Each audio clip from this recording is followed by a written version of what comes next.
जी का व्यक्तित्व हावी है। सारा काम वहाँ पर इतनी व्यवस्था से होता, जैसे सब मशीनें हों, जो कायदे में बंधी बिना रुकावट अपना काम किए चली जा रही हैं। ठीक 5 बजे सब लोग उठ जाते, फिर 1 घंटा बाहर मैदान में टहलना होता। उसके बाद चाय-दूध होता, उसके बाद अनु को पढ़ने के लिए बैठना होता। भाई साहब भी तब अखबार और ऑफिस की फाइलें आदि देखा करते। 9 बजते ही नहाना शुरू होता, जो कपड़े बुआ जी निकाल दें वही पहनने होते।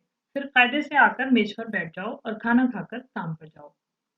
सयानी बुआ का नाम वास्तव में सयानी ही था या उनके सयानेपन को देखकर लोग उन्हें सयानी कहने लगे, सो तो मैं आज भी नहीं जानती। पर इतना अवश्य कहूंगी कि जिसने भी उनका ये नाम रखा वह नामकरण विद्या का अवश्य पारखी रहा होगा।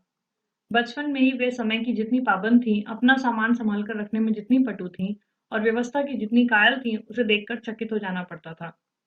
कहते हैं जो पेंसिल वे एक बार खरीदती थीं, वह जब तक इतनी छोटी ना हो जाती कि उनके पकड़ में ना आए, तब तक उससे काम लेती।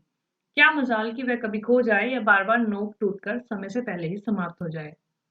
जो रबर उन्होंने चौथी कक्षा में खरीदी थी, उसे 9वीं कक्षा में आकर समाप्त किया।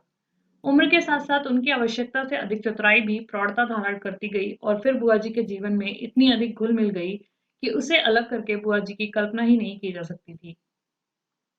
उनकी एक-एक बात पिताजी हम लोगों के सामने उदाहरण के रूप में रखते थे, जिसे सुनकर हम सभी खैर मनाया करते थे कि भगवान करे वे ससुराल में ही रहा करें, वरना हम जैसे अस्त-व्यस्त और अव्यवस्थित जनों का तो जीना ही हराम हो जाएगा। ऐसी ही सयानी बुआ के पास जाकर पढ़ने का प्रस्ताव जब मेरे सामने रखा गया तो कल्पना।